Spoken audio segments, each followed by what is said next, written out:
দর্শক, আমি জান্নাতুন নাইম আপনাদের সবাইকে স্বাগত জানাচ্ছি মুক্তমঞ্চে। আমাদের এই অনুষ্ঠানের পৃষ্ঠপোষক ইস্পাহানী মির্জাপুর এবং আজকে আমার সাথে অতিথি হিসেবে রয়েছেন শিক্ষক, গবেষক, বর্তমানে দায়িত্ব পালন করছেন জাহাঙ্গীরনগর বিশ্ববিদ্যালয়ের উপাচার্য হিসেবে। দর্শক, আমার আজকের অতিথি professor doctor Mohammad Kamrul Hasan. Professor doctor Mohammad Kamrul Hasan, আপনাকে স্বাগত এবং অসংখ্য ধন্যবাদ স্যার আমাদের আমন্ত্রণে সাড়া দিয়ে স্টুডিওতে আসবার জন্য। আপনাকেও ধন্যবাদ আমন্ত্রণ জানানোর জন্য। নিশ্চয়ই ভালো আছেন স্যার, আপনি কেমন আছেন? আমি ভালো আছি, আশা করছি দর্শক শ্রোতারাও ভালো আছে। আপনার জাহাঙ্গীরনগর বিশ্ববিদ্যালয় কেমন আছে? জাহাঙ্গীরনগর বিশ্ববিদ্যালয়ে অভ্যুত্থানোত্তর একটা দেশের বিভিন্ন প্রতিষ্ঠান, বিশেষ করে শিক্ষা প্রতিষ্ঠান যেরকম থাকবার কথা তার মধ্যে তেমন কোনো ভিন্নতা নেই। তবে জাহাঙ্গীরনগর বিশ্ববিদ্যালয় সংস্কৃতির রাজধানী হিসেবে পরিচিত, ফলে অধিকার সচেতন শিক্ষার্থী এবং আমার সেখানের অন্যান্য যারা অংশীজন রয়েছেন তাদের স্বভাবসুলভ যে আচরণ বিশ্ববিদ্যালয় এবং রাষ্ট্রীয় পর্যায়ে দায়িত্ব পালন করার ক্ষেত্রে ঠিক সেটাই পালন করছে। তো সেই বিবেচনায় অভ্যুত্থানোত্তর যেই অস্থিরতা বলুন কিংবা নানা কর্মে লিপ্ত থাকা বলুন, সে বিবেচনায় প্রায় সর্বাগ্রে রয়েছে দেশের বোধহয়। আচ্ছা স্যার, আপনার বিশ্ববিদ্যালয়ের আরেকটু বিস্তারিত জানবো আমরা আরেকটু পরে। তবে আলোচনাটা আজকে শুরু করতে যাচ্ছিলাম যে আমরা সম্প্রতি দেখলাম ধানমন্ডি 32 নম্বরে যে ঐতিহাসিক বাড়িটি রয়েছে সেখানে ভাঙচুর হলো।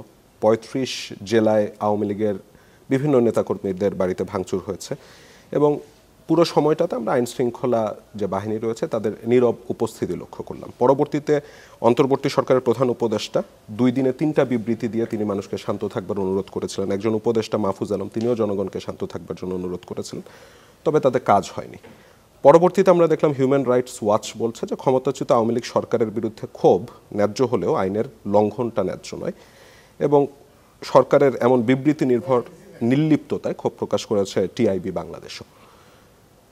স্যার, এই যে গেল সাবেক প্রধানমন্ত্রী শেখ হাসিনার বক্তব্যকে ঘিরে মানুষের যে ক্ষোভ আমরা দেখলাম, তাকে আপনি কিভাবে দেখেন?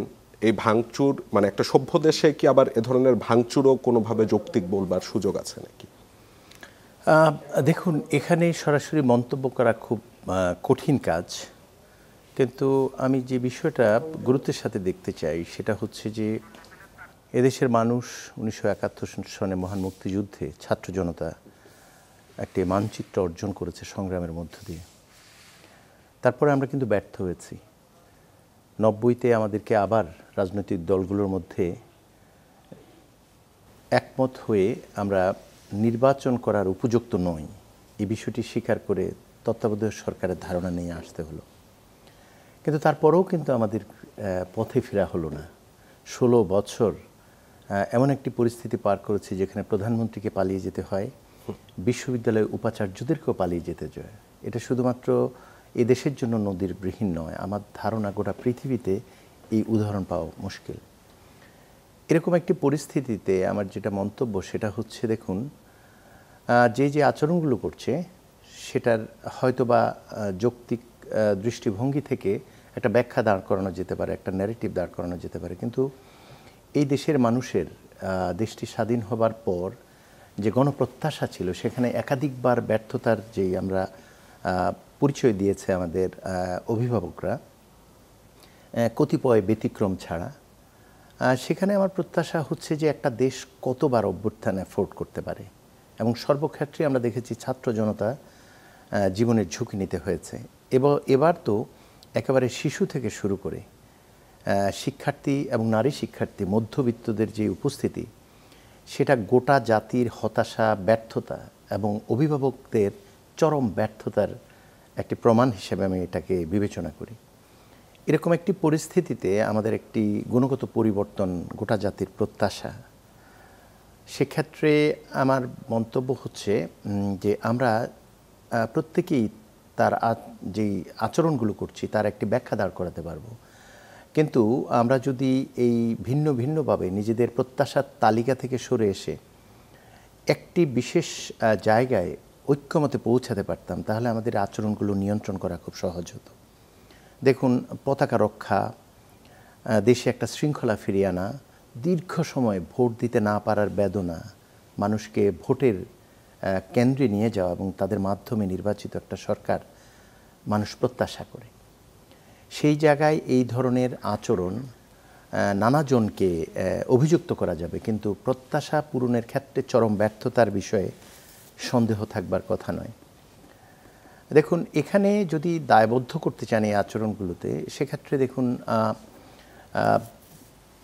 শেখ হাসিনা তিনি ভারতে আছেন, তিনি কিভাবে আছেন, কিভাবে গেছেন সবাই জানেন, কিন্তু তার বক্তব্যের যেই কন্টেন্ট সেগুলো নিয়েও হয়তো অনেকগুলো জায়গাতেই বস্তুনিষ্ঠ কথাই তিনি বলছেন, কিন্তু তিনি যে সময় কথাগুলো বলছেন এবং যে আচরণ 16-17 বছরের যেই পৃথিবীর ইতিহাসে বিরল এমন নিষ্ঠুরতার প্রমাণ রেখে তিনি গিয়েছেন, কর্মকাণ্ড করে গিয়েছেন, সেই সময়ে এরকম একটা অভ্যুত্থান উত্তর তার এই বক্তব্যগুলো কতটা দায়িত্ব জ্ঞান সম্পন্ন, এটা আমার প্রশ্ন করবার আছে তাকে সহ যারা শুনছেন আমাকে।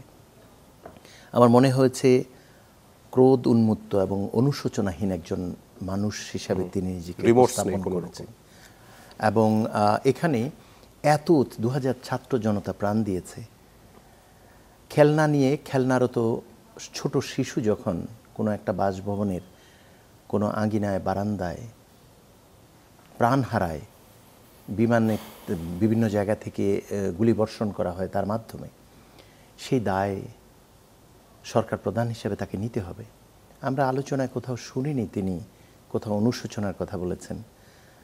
তিনি তার পরিবার এবং অন্যদের প্রতি যেই আচরণ করা হয়েছে এবং এখানে তাদের এই চরম ব্যর্থতার কারণে, ব্যাড গভর্নেন্সের কারণে, গণতন্ত্রহীনতার কারণে যে নৈরাজ্য সৃষ্টি হয়েছে, সেখানে উভয় পক্ষ প্রাণ হারিয়েছে তাতে সন্দেহ নেই, কিন্তু সেখানে একটি পক্ষকে আলাদা করে নিজে ক্ষতিগ্রস্ত হয়েছেন বলে যেটা দাবি করেছেন, সেটা পরিস্থিতির বিবেচনায় নিয়ে কথা বলেছেন কিনা সেটা সামান্য জ্ঞান সম্পন্ন মানুষের পক্ষেই বোঝা সম্ভব। ফলে এরকম একটি আবেগ ঘন পরিস্থিতিতে অভ্যুত্থানোত্তর, যেখানে অনেক আহত শিক্ষার্থী আছেন যারা সংগ্রাম করেছেন, যারা চিকিৎসার অভাবে কষ্টে দিনাতিপাত করছে, অনেক শহীদ পরিবার আছে, তাদের প্রত্যাশা পূরণ হয়নি, সব দিক থেকে যখন এক ধরনের হতাশা তৈরি হওয়া আমরা লক্ষ্য করেছি, সেই সময়ে তার এই বক্তব্য এই হতাশ এবং আহত এই ছাত্র জনতাকে আবার যেন উস্কে দেওয়া। এবং এখানে আমি ব্যক্তিগতভাবে যেটা উপলব্ধি করি যে একটি হচ্ছে যে এখানে আওয়ামী লীগের সঙ্গে যাদের সম্পৃক্ততা রয়েছে, এমনকি নিষিদ্ধ সংগঠন ছাত্রলীগের সঙ্গে যাদের সম্পৃক্ততা আদর্শিক কারণে রয়েছে, কিন্তু এই সংগ্রামে যারা কারো ক্ষতি করেনি এরকম মানুষ নিশ্চয়ই পাওয়া যাবে। সেই মানুষগুলোর সাংবিধানিক অধিকার, মানবাধিকারের যে জায়গাটি সংগঠন করবার, যেটা আমাদের সংবিধান স্বীকৃত একটি জায়গা, সেখানে কিন্তু আমরা খুব যৌক্তিকভাবে যদি চিন্তা করি তাদের এই অধিকার নিয়ে ভাববার সুযোগ আছে। ছাত্রলীগ নিষিদ্ধ করা হয়েছে সেটা ভিন্ন কথা, আওয়ামী লীগকে এখনও নিষিদ্ধ করা হয়নি। তো সেরকম একটা পরিস্থিতিতে সেই দলের প্রধান যিনি পালিয়ে গেছেন, তিনি তুলনামূলক নিরাপদ একটি স্থানে থেকে তাদেরকে এই ক্ষোভ, হতাশা এবং চরমভাবে মানে দুশ্চিন্তাগ্রস্ত একটা মানে অভ্যুত্থান উত্তর অন্তর্বর্তী সরকারের শত চেষ্টার পরেও হয়তো অনেক জায়গার অপূরণীয় অনেকগুলো জায়গা আছে, সেই সময় এই আঘাত শুধুমাত্র অন্য পক্ষকে ক্ষতিগ্রস্ত করা নয়, বরং সেই আদর্শে বিশ্বাস করা নিরীহ মানুষ নিশ্চয়ই রয়েছেন, তাদের জীবনকেও ঝুঁকির মধ্যে ফেলে দেওয়া, এটি কোনোভাবে দায়িত্বজ্ঞান সম্পূর্ণ মানুষের আচরণ হতে পারে বলে আমি মনে করি না। কারণ এখন যে বিষয়টি হয়েছে, যে যা হয়েছে সেখানে আইনের শাসন নিশ্চিত করা প্রয়োজন এবং তার মাধ্যমে যারা দোষী তাদের শাস্তি নিশ্চিত করা প্রয়োজন। একই সঙ্গে শুধুমাত্র ভিন্নমত পোষণ করে এমন মানুষদের প্রতিহিংসাবশত শাস্তির আওতায় আনাও কিন্তু আমাদের কাম্য নয়। এই বিষয়টি নিশ্চিত করবার জন্য যে সময়টুকু, সেই সময়টুকু অন্তর্বর্তীকালীন সরকারকে কিন্তু দিতে হবে। এবং এমন সময় এরকম একটি বক্তব্য স্বাভাবিকভাবে বিচার কার্যক্রমকে প্রশ্নবিদ্ধ করবার একটি ষড়যন্ত্র কিনা, সেটাও আসলে অনেক বিশেষজ্ঞ মহলের অনেকের প্রশ্ন রয়েছে। কিন্তু স্যার, এই যে হামলাগুলি হলো, এটা আন্তর্জাতিক মহলে বাংলাদেশকে ব্যাকফুটে ফেলে দিচ্ছে না?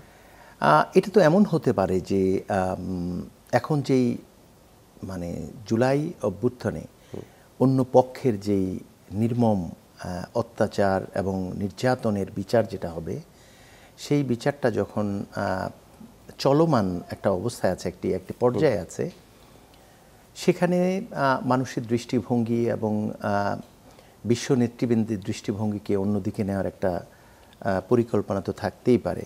সেই জন্য আমার মনে হচ্ছে অনুশোচনার জায়গায় এ ধরনের কূটকৌশল, মানে আপনার কাছে মনে হচ্ছে যে এটা পরিকল্পিতভাবে হয়তো করা হতে পারে?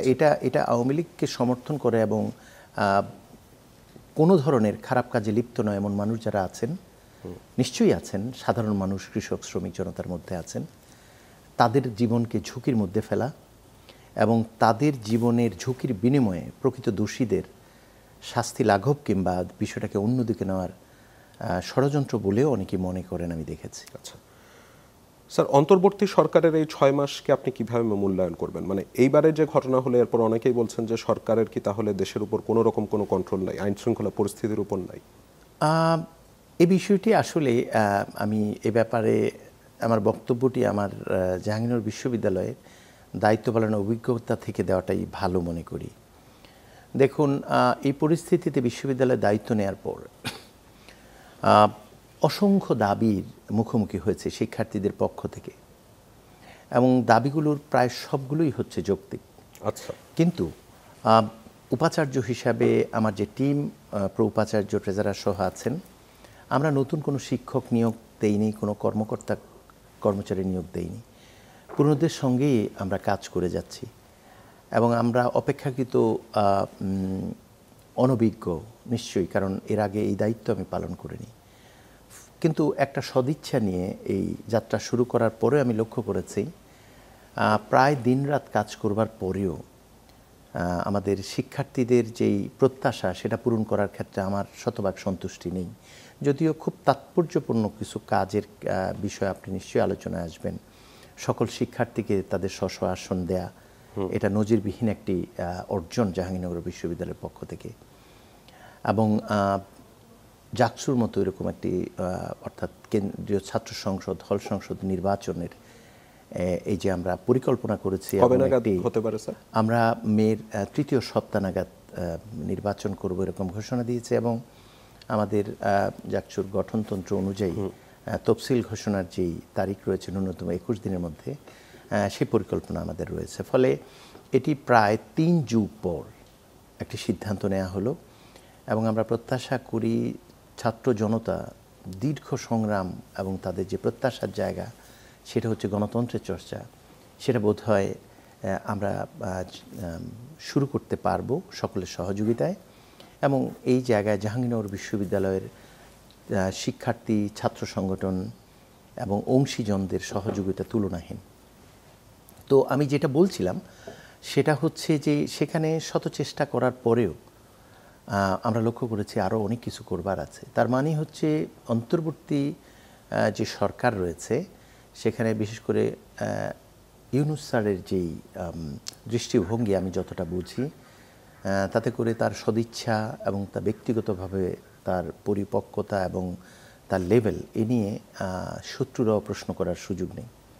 কিন্তু তারপরেও আমি দেখেছি যে আমার যেমন সন্তুষ্টির জায়গাটায় আরও অগ্রগতি সাধন করবার আছে আমার ব্যক্তিগত বিবেচনায়, ঠিক অন্তর্বর্তী সরকারেরও কিছু কিছু জায়গায় আরও সাফল্য অর্জন করবার প্রত্যাশা জনগণের পক্ষ থেকে তো দেখা যাচ্ছে। যেমন যারা শহীদ পরিবার, তাদের যথাযথ যে সম্মান প্রদর্শনের যে জায়গাটা, সেখানে হয়তো সরকারের প্রত্যাশা রয়েছে, কিন্তু শহীদ পরিবারের পক্ষ থেকে প্রাপ্তির জায়গাটা, তাদের বক্তব্য যখন শুনি সেখানে মিশ্র প্রতিক্রিয়া লক্ষ্য করা যায়।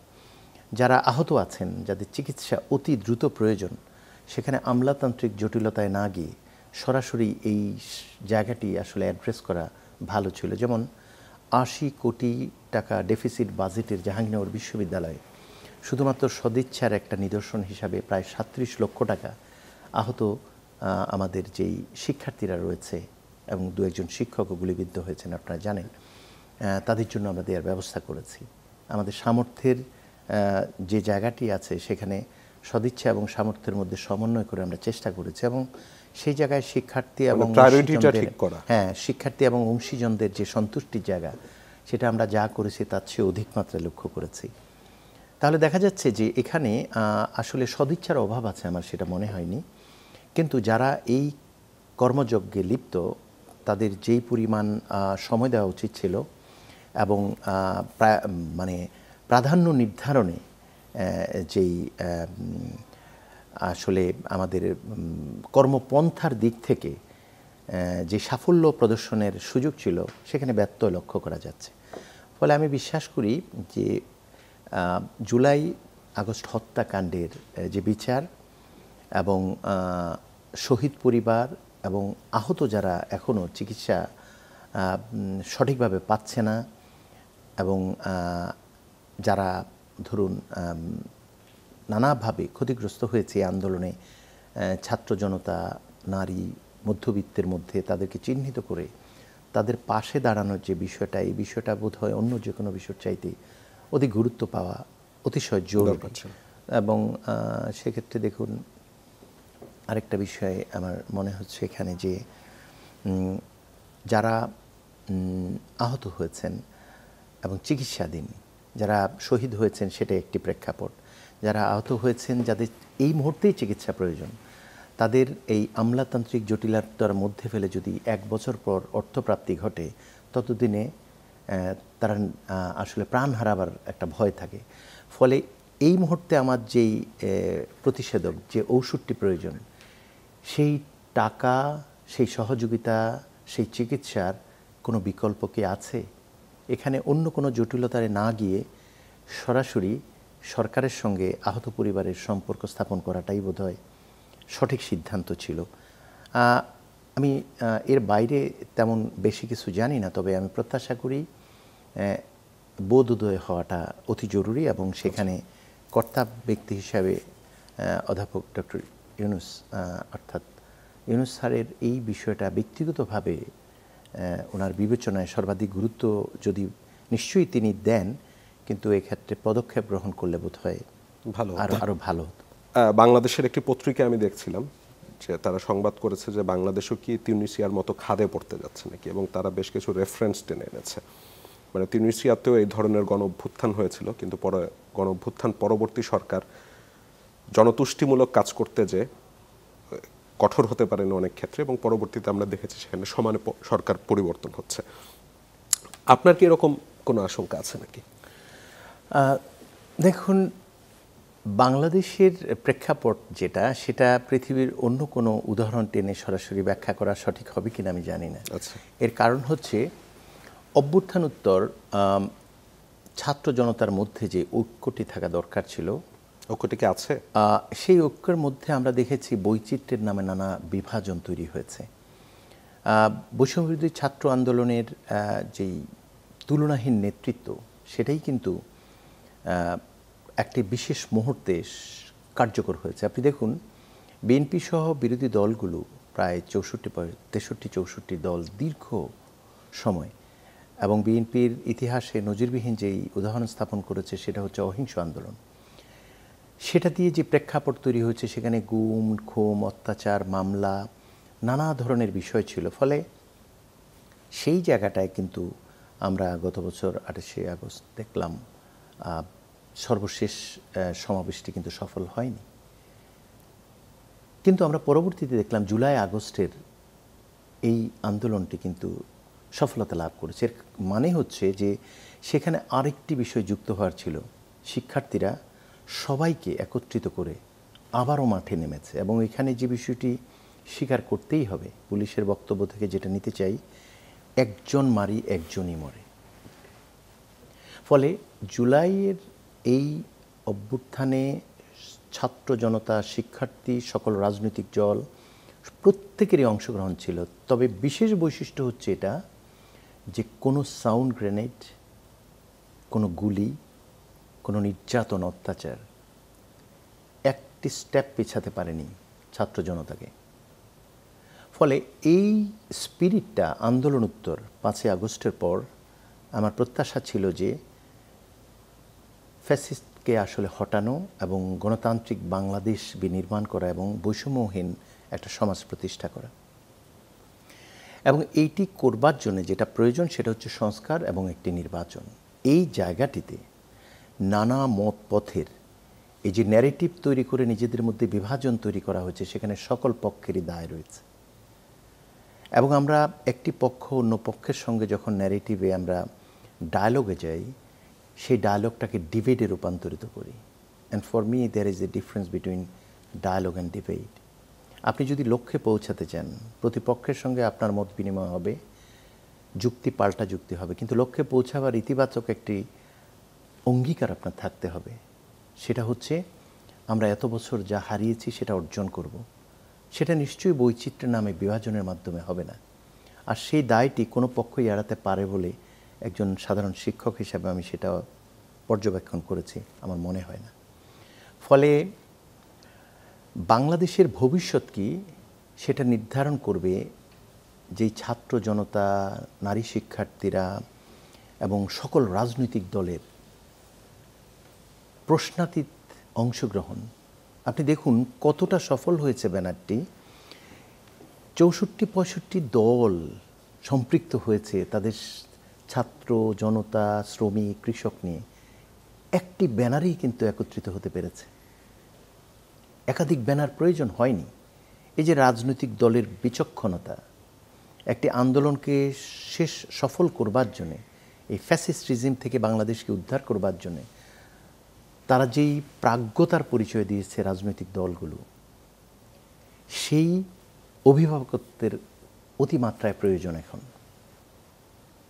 দেখুন, তারুণ্য অসাধারণ। একটা আফ্রিকান প্রবাদ আছে, the young knows how to run ফাস্টার but the এল্ডার knows the road. এই যে তারুণ্যের সঙ্গে অভিজ্ঞতার সমন্বয় যদি না হয়, পরাজয় অনিবার্য। কিন্তু আমরা এই যে বিভাজন তৈরি করছি এবং অত্যন্ত সচেতনভাবে এই বিভাজন থেকে যারা পতিত, যারা পালিয়ে গেছে, তারা যে সুবিধাটি নিচ্ছে, এটা যদি আমরা উপলব্ধি না করে আমরা ভুল করি সেটা এক কথা, আর এটা উপলব্ধি করে যদি আমরা কালক্ষেপণ করি, তাহলে হয়তো আমরা কোনো একটি পক্ষ জিতব, বারবারের মতো আবারও বাংলাদেশ হারবে। এজন্য কিন্তু ছাত্র জনতা রক্ত দেয়নি, এখনও রক্তের দাগ কিন্তু শুকায়নি। সেজন্য আমাদের শিক্ষার্থীদের সাথে কথা বলার সময় সবসময় বলি, কেউ না কেউ জিতে যাবে, কিন্তু বিশ্ববিদ্যালয় কিন্তু হেরে যাবে। এবং সে কারণে দেখুন, কোটা সুবিধা, জাকসু নির্বাচনের মতো এত স্পর্শকাতর বিতর্কিত বিষয়ে অসাধারণ মানসিকতা নিয়ে আমার জাহাঙ্গীরনগর বিশ্ববিদ্যালয়ের অংশীজন সহযোগিতা করেছে। দল মত নির্বিশেষে প্রত্যেকেরই বক্তব্য আছে। কেউ সংস্কার করে নির্বাচন চায়, কেউ নির্বাচন আসলে অন্য কোনো নামে বিলম্বিত যেন না হোক সে বক্তব্য দিয়েছে। কিন্তু শেষ পর্যন্ত আমি গোটা বাংলাদেশের কাছে আমার জাহাঙ্গীরনগর বিশ্ববিদ্যালয়ের মাথা উঁচু করে বলতে চাই, আমাদের সকল ছাত্র সংগঠন তাদের বক্তব্য দিয়েছে, কিন্তু ব্যক্তিগতভাবে আমি গ্রহণ করেছি তাদের অন্তরের কথা, যে নির্বাচন আমরা চাই, কিন্তু আমরা একটা প্রক্রিয়ার ভিতর দিয়ে এই জিনিসটি চাই। আমি দেখেছি তারা প্রত্যেকেই ছাড় দিয়েছে এবং শেষ পর্যন্ত আমরা একটা সিদ্ধান্তে আসতে পেরেছি। জাহাঙ্গীরনগর বিশ্ববিদ্যালয় একটি উদাহরণ হিসাবে গোটা জাতির জন্যে আসলে কাজে লাগতে পারে আমি বিশ্বাস করি। এবং এই সুযোগে আমি জাহাঙ্গীরনগর বিশ্ববিদ্যালয়ের অংশীজনদের বলি, ইতিহাসের এই অসাধারণ একটি বাঁক তৈরি হওয়ার সময়ে তারা যে অঙ্গীকার আবদ্ধ হয়েছে সেটাই তারা অব্যাহত রাখবে। তো আমি যে কথা দিয়ে শুরু করেছিলাম এখানে, সেটা হচ্ছে আমরা যদি এই ঐক্যের জায়গাটা আমরা ভুলে যাই, তাহলে যেই মানুষটি আমার প্রাণ কেড়ে নিয়েছে, আমার ভাইয়ের প্রাণ কেড়ে নিয়েছে, আমরা কিন্তু তাদের আবার আমন্ত্রণ জানাচ্ছি। এটা হতে পারে না। দেখুন, কেউ অন্যায় করে বেঁচে যাবে। স্যার, এই ঐক্য নষ্টের দায়টা কার? প্রত্যেকের। ঐক্য নষ্টের দায় কেউ কেউ এড়াতে পারে অংশীজনদের মধ্যে যদি ঐক্য না থাকে। হ্যাঁ, এটা আপনি বলতে পারেন যে ঐক্য নষ্টের ক্ষেত্রে কারা অনেক বেশি দুর্বিনীত, কারা অনেক বেশি দায়িত্ব জ্ঞানহীন আচরণ করছে, এটা কিন্তু গোটা বাংলাদেশ দেখছে। তাই কেউ যদি জনসম্পৃক্ততা মাথায় নিয়ে আগান, এবং আগামী নির্বাচনটা মনে রাখতে হবে জনগণের ভোটে নির্বাচিত হতে হবে, এই প্রত্যাশা করি। স্যার, নির্বাচনের ওই জায়গাটা যেই হোক, সেটা ছাত্র হোক, কোনো রাজনৈতিক দল হোক, কিংবা কোনো একটা গোষ্ঠী হোক, তাদের মনে রাখতে হবে জনগণের প্রাণে আঘাত দিয়ে কেউ কোনো দিন ভালো কিছু করতে পারেনি। এর চাইতে শিখবার বড় কোনো মন্ত্র নেই। ফলে ঐক্য হচ্ছে জনগণের সবচেয়ে বড় প্রত্যাশা। এখানে যে ব্যর্থ হবে তার সদিচ্ছা প্রদর্শন করতে, তিনি কিন্তু সেই অংশ তারা কিন্তু অগ্রহণযোগ্য হবে। দেখুন, যারা প্রাণ দিয়েছে, যারা নেতৃত্ব দিয়েছে শিক্ষার্থীদের মধ্যে, তাদের আচরণ নিয়েও অনেক সময় তাদেরকে জবাব দিতে হচ্ছে। অথচ একটা সময় ছিল যখন তাদের একটি ডাক প্রাণের ডাক হিসাবেই সবাই নিয়েছে। ফলে এখনও সেটা আছে, সময় চলে যায়নি। তাদের ব্যানারে যেমন সকল দল কোনো পরিচয় ছাড়া মিলেমিশে একাকার হয়ে গেছে, তাদের এই সদিচ্ছার স্রোতে আবারও জনগণ কিন্তু ভাসবে, সকল দল সকল মত ভাসবে। শুধু প্রয়োজন হচ্ছে স্ববিরোধমুক্ত ইস্যুভিত্তিক একটা ঐক্যের প্রতি অঙ্গীকার আবদ্ধ হওয়া, এবং সেটা হচ্ছে পতাকা রক্ষা এবং জনগণের একটি সরকার প্রতিষ্ঠায় সৎভাবে নিজেদের উৎসর্গ করা। তাহলেই কেবল সম্ভব এটা। স্যার, জনগণের সরকার প্রতিষ্ঠার কথা আপনি বেশ অনেকবার আসলে আলোচনায় এনেছেন। আমরা 5 আগস্টের পরে কিছু হামলা মামলার ঘটনা দেখেছিলাম, কিছু ঘটনা ঘটেছে। এরপর 6 মাস কিন্তু অনেকটুকু ঠিকঠাক হয়ে এসেছিল। আবার যখন এরকম ঘটনা ঘটলো, মানে বিভিন্ন জেলায় হামলা, অনেকেই বলছেন যে এটা কি নির্বাচনকে বিলম্বিত করবার কোনো অপচেষ্টা নাকি? দেখুন, এই সবগুলোই হচ্ছে এক একটা অনুমান। আলোচনা অনুমান ভিত্তিক হতে পারে যখন অস্পষ্টতা থাকে। এ বিষয়ে আমি আরও অপেক্ষা করার পক্ষে। তবে একটি বিষয় আমি কিন্তু বলতে চাই, যেটা আমি মনে করি। দেখুন, গত 16 বছরে আমি যেটা মনে করি, যে পরিমাণ গুম, খুন, মামলা হয়েছে, এবং বিএনপি এবং তাদের কর্মী, ছাত্র সংগঠন তারা চিহ্নিত শত্রু ছিল তাদের।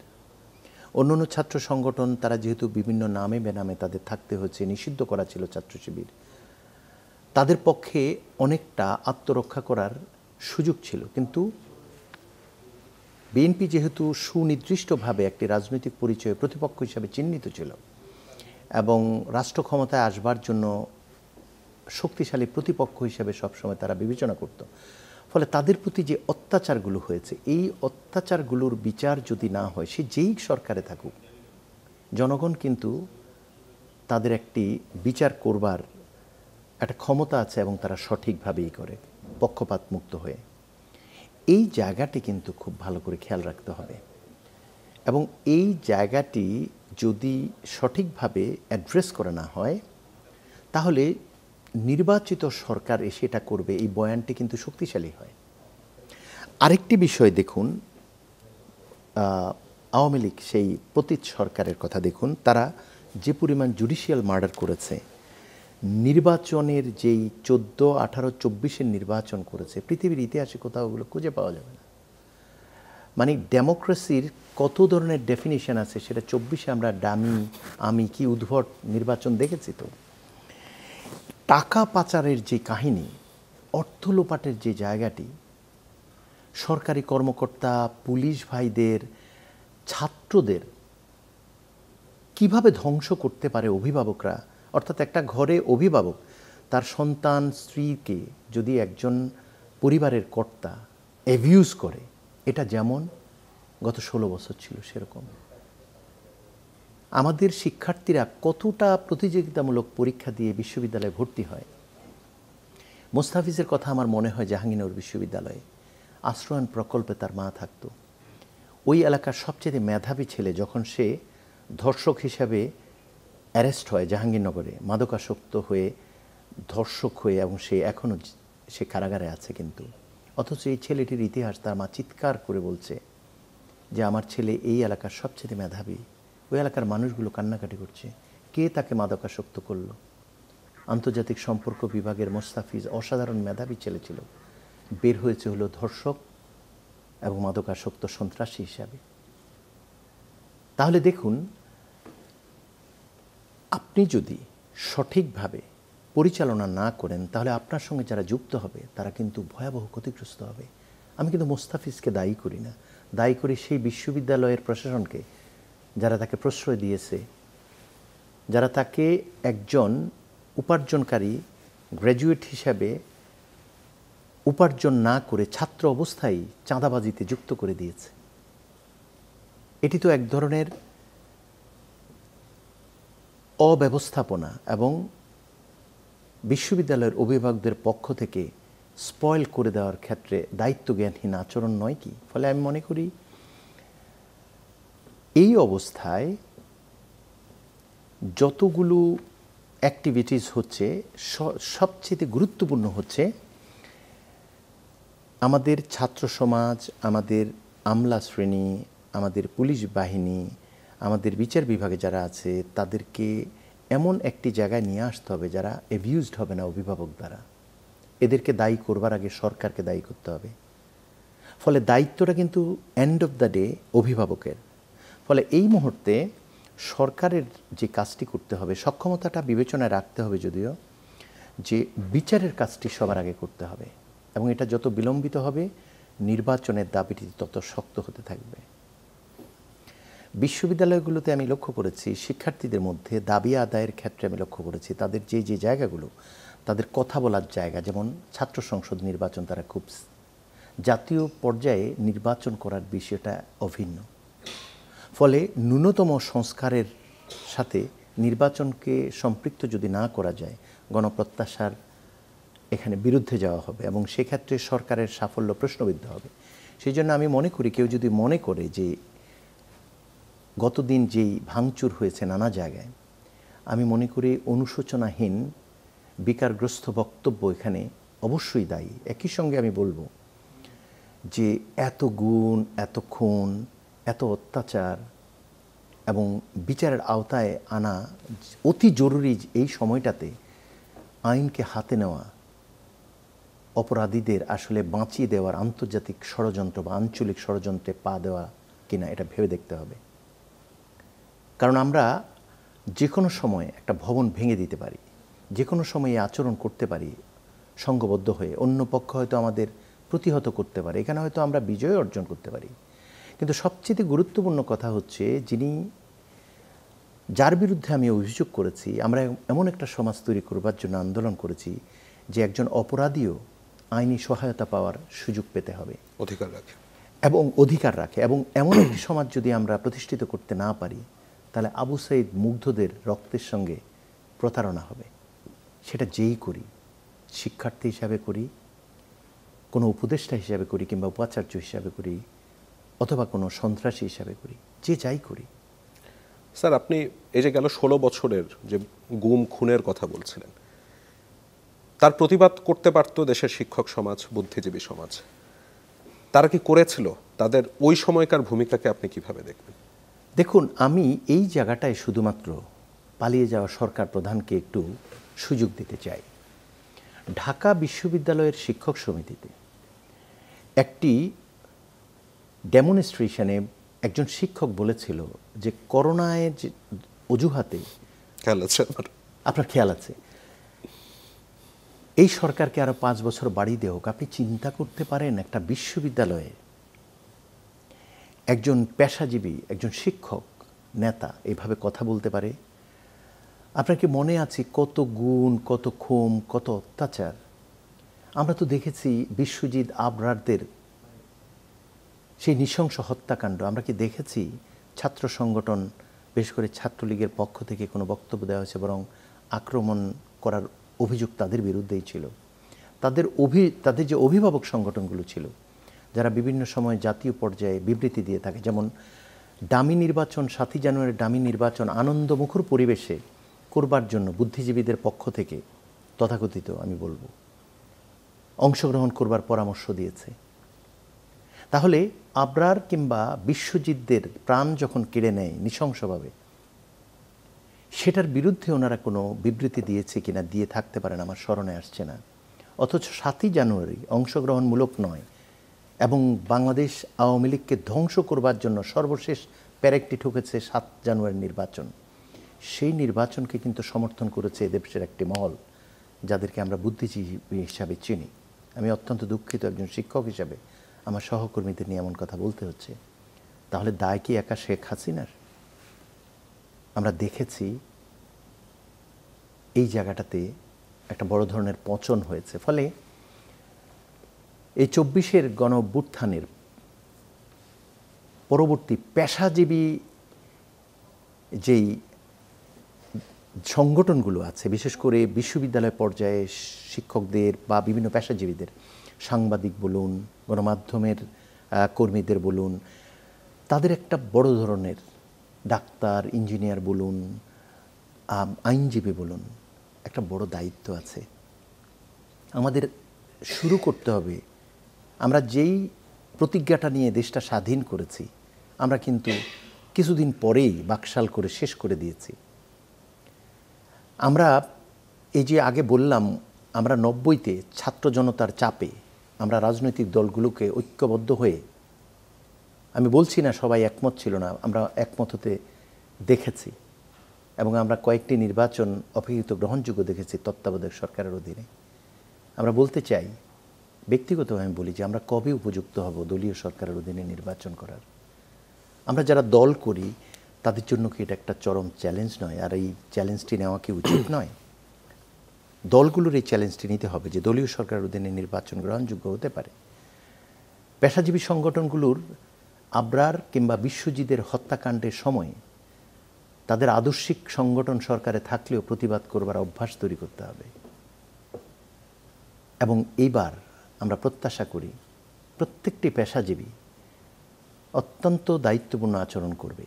প্রত্যেকটি রাজনৈতিক দল এই ২৪-এর গণ অভ্যুত্থানে যেমন ছাত্রদেরকে সফল হওয়ার জন্য সমস্ত সহযোগিতা করেছে, নিজেদের ব্যানার সামনে নিয়ে আসেনি।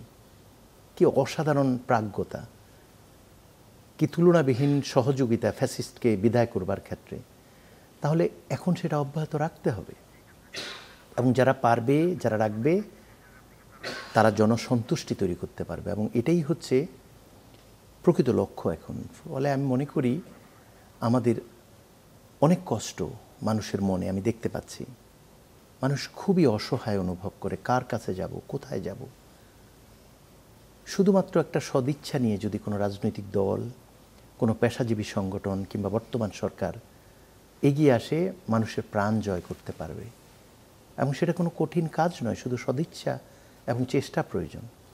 সেই জন্য আমি মনে করি যে যারা চেষ্টা করছে, আমরা দেখতে পাচ্ছি রাজনৈতিক দলের নেতৃবৃন্দের অনেকের অতি ইতিবাচক চেষ্টা, এটা জনগণ দেখে এবং সে কারণেই দলগুলো কিন্তু এখনও জনসম্পৃক্ত আছে। আমি বিশ্বাস করি সরকার জনসম্পৃক্ত দলগুলোর, বিশেষ করে আমি মনে করি যে এই মুহূর্তে যারা, আমরা সকলেই জানি কারা জনসম্পৃক্ত দল, কাদের সঙ্গে জনগণ বেশি আছে, কারা কারা জনগণের কাছে যেতে পারে, তাদেরকে অবশ্যই আস্থায় রাখতে হবে এবং দলগুলোর মধ্যে ক্ষমতায় যাওয়ার, অবশ্যই এই নির্বাচনের মাধ্যমে ক্ষমতায় যেতে হবে জনগণকে সার্ভ করতে হলে। কিন্তু যেই কাজটা করতে হবে সেটা হচ্ছে জনগণের আস্থা অর্জন করে যদি ক্ষমতায় যেতে হয়, তাহলে জনপ্রত্যাশাটা বুঝতে হবে এখন। আর এই মুহূর্তে যদি কোনো কারণে কেউ ব্যর্থ হয়, তাহলে তারা হয়তো ক্ষতিগ্রস্ত হবে, কিন্তু এই ক্ষতিটা মিউচুয়াল লস হচ্ছে, জনপ্রত্যাশাও তো পূরণ হচ্ছে না। ফলে জনগণ কি সেটা প্রত্যাশা করে না যে সকলেই দায়িত্বশীল আচরণ করবে? একটা দেশ কয়টি অভ্যুত্থান এফোর্ড করতে পারে? অলরেডি আমরা ৭১-এ একবার করেছি, ৯০-তে করেছি, ২৪-এ করেছি। ছাত্র জনতা কতবার প্রাণ দিবে? স্যার, শিক্ষার্থীরা একটা নতুন দল গুছাচ্ছে, জনমত তারা নিচ্ছে বিভিন্ন জায়গায় যে তাদের এই উদ্যোগকে কিভাবে দেখছেন? দেখুন, সাংবিধানিক অধিকার এবং মানবাধিকার হচ্ছে সংগঠন করবার যে জায়গাটা, সেটা সমর্থন করে। ফলে কেউ যদি রাজনৈতিক দল করতে চায়, তার বয়স যদি 18-র উপরে হয়, তাতে কোনো সমস্যা নেই।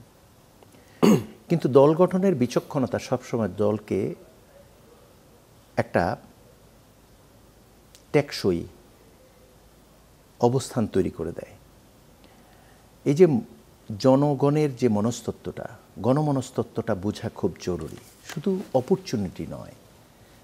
কিন্তু এটাকে সাস্টেইনিং করবার জন্যে কতগুলো ভাষা, কতগুলো পরিস্থিতি খুব গুরুত্বপূর্ণ। দেখুন, আমরা যখন কিংস পার্টির কথা বলি, এটা একটা নেতিবাচক একটা বলুন শব্দ।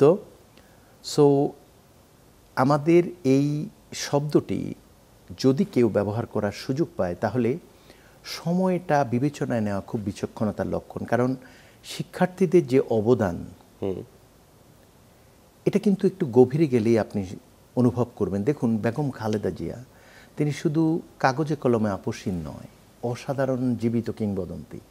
এটা ব্যক্তিগতভাবে আমি লক্ষ্য করেছি যে একটা মানুষ কতটা বঞ্চনার শিকার হওয়ার পরেও আপোষ করে না। স্বামীর স্মৃতি বিজড়িত বাড়ি থেকে বিতাড়িত করেছে এক কাপড়ে। ওনাকে কুৎসা রটনা করা হয়েছে, ওনার নামে স্মরণ আছে, উনি কেঁদেছেন।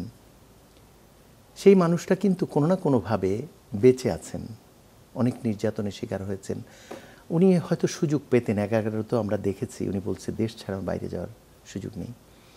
এরকম একটি মানুষ 2 কোটি টাকা একটি ব্যাংকে রেখেছেন, অন্য অ্যাকাউন্টে গিয়েছে, চরম দুর্নীতিবাজ হিসাবে শাস্তি দেওয়া হলো। হাজার হাজার কোটি টাকা যেখানে লোপাট হয়ে গেল একটা দেশে, এবং সেই সরকারই করলো যারা লোপাটকারী।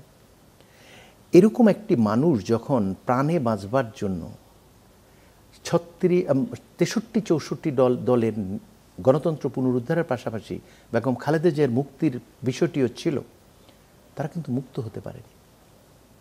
সেই খালেদা জিয়া মুক্ত বাতাসে নিঃশ্বাস নিচ্ছে। বিএনপির জন্য এর চেয়ে বড় অর্জন কী হতে পারে ছাত্র জনতার আন্দোলনে? তারাও ছিল। ফলে একটি সঠিক মূল্যায়নের জায়গা খুঁজে বের করতে হবে সৎভাবে, তাহলে সহ অবস্থান, পরস্পরের প্রতি ভালোবাসাটা আসলে প্রতিষ্ঠিত হয়।